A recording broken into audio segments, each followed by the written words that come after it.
Hi guys and welcome. So I read my first issue of Life, published by DSTLRY, written by Brian Azzarello and Stephanie Phillips. It's an issue one, so it was quite new. I didn't know what it was about, and I started reading, and I was totally taken by surprise. And I'm gonna show you that I started reading, and then halfway the book, it said black page to be continued. Halfway the book.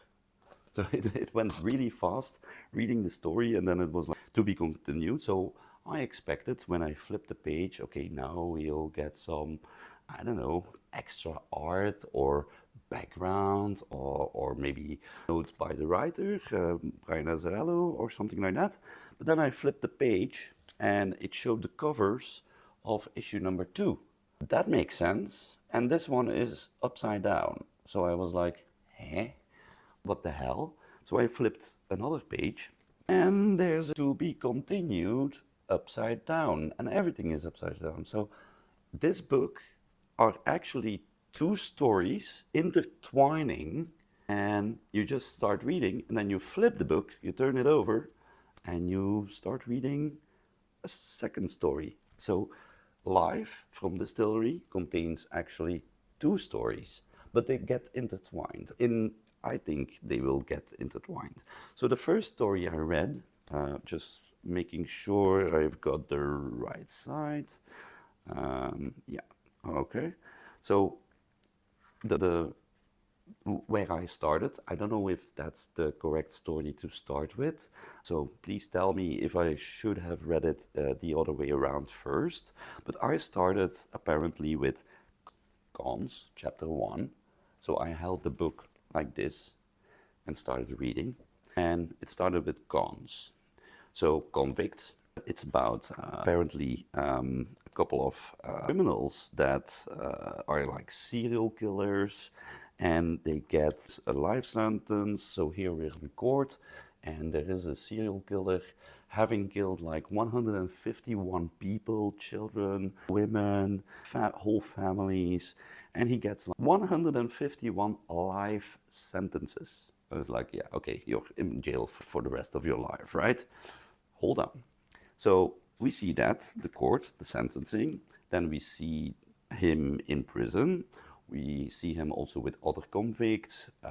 We get a bit of a story about how one other convict did 49 kills and another one 60 kills or something like that. So this guy is holding like the record with 151 life sentences. What is really intriguing is that apparently they are going to be sent off in space on like a remote prison somewhere in space for the rest of their lives. That's still nothing special. I've seen movies with the same plot. That's still not a surprise.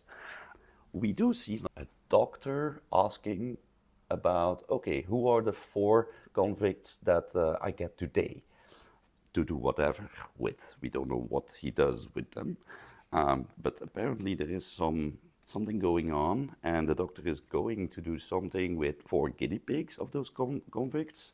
And then it appears that when they say life sentence, they're actually not gonna give the death sentence. They're actually gonna inject people with something so that they will live for the same amount of time of the number of life sentences they will get. So this one, 151 life sentences. I don't know what the average age is of somebody, like say 60 years or something, times 151. And then they are sent off to that space station, and they will continue until their life sentences are over. So that's intriguing. What will happen? Because they will live forever, right? So millions of thousands of years on that other planet.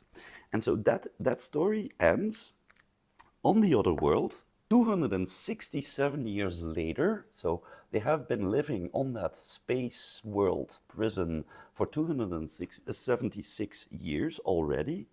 And apparently now something is moving. Normally, the island was isolated and abandoned. They still live there, of course, because they have no way to get off of that planet. And they see a ship approaching, and that's the first movement ever happening from outside that planet for like 150 years already. And so a ship is coming in the neighborhood of that planet. So they see that as a possible opportunity to get off of the planet. And then it says to be continued. So I turned the book around. I was going to say issue number 2, but it's still issue number 1. But the second story starts, and that's called like prose. So now I guess it's about professionals. So I start reading that story, and it is indeed about professionals. Apparently, it starts with a convict that is getting out of jail, and he served his sentence, nothing special happening. He gets with his old girlfriend, who he is still very much in love with, and first thing they do is have sex.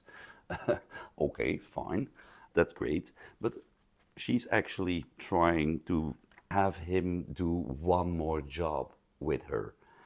So, just coming out of prison, he doesn't want to do that. He's done. He's retired. He has enough money. He even has like a cabin somewhere, in a nice warm country. But she tries to convince them, you never have enough money, so let's do one more score. And then we can have, instead of a cabin, we can have a villa. That's always better, right? And she actually convinces him. We don't know what the job is, but a couple of months later, we end up in a spaceship, and they are all in stasis. And he's one of the first one to wake up, and apparently he's like very good in cracking vaults. That's like his specialty. He needs to crack some vault, and they were all put in stasis while they are going off to an abandoned planet in space. There would be a vault with lots of diamonds, and that's why they need him to crack that vault, and then they will get all those diamonds from an abandoned space planet in space, and then that would be the last job. Where I think, and the artwork is really great. Storytelling is also fantastic. It's really building up, and it's a totally different story from each other, except when we get to the middle of the book, where the to be continued is. So I'm actually very nervous. I would like to read issue number 2 now. I want to continue the story, but it ends up, I think, where the other story ends. So they are now on a planet. Let me find the right page where they see it. It's here. So they get in the neighborhood of that abandoned, supposedly abandoned planet, where they need to crack the vault. But it's not abandoned. They see heat signatures. So there might probably be life. They think it's a mistake, that their radars or their sensors are going like crazy. It should be totally abandoned. It's also abandoned for more than 150 years. That's what they say. And so timeline-wise, it starts corresponding with the end of the first story. And next thing we see is that they land on that planet, and they open the door, and it ends with a major cliffhanger, I would say. The guy that opens the door gets an axe thrown at him, and that's the only thing I see. I tried to look at the last page of the first story to see if any of those two had an axe with them, but I don't see an axe on the pictures. So it might be them that saw the spaceship. They want to get out with that spaceship, so they attack it. It might not be them, and maybe be totally different people. But I was really surprised that there were 2 stories in there, and the way they are getting together, I really like the concept of it. It was really surprising. I do love the writing style of Life from DSTLRY. Brian Azzarello and Stephanie Phillips are doing a great job. Both stories are intriguing. They are really, really well drawn.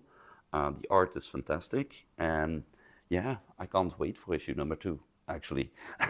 So, if you have read this issue, and you have feedback, did you like it? Did you didn't? Haven't you liked it? Why not? Let me know in the comments.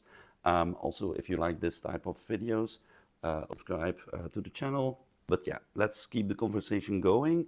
Tell me what you thought about Life from Distillery, issue number 1. 2 stories in there. Get it now.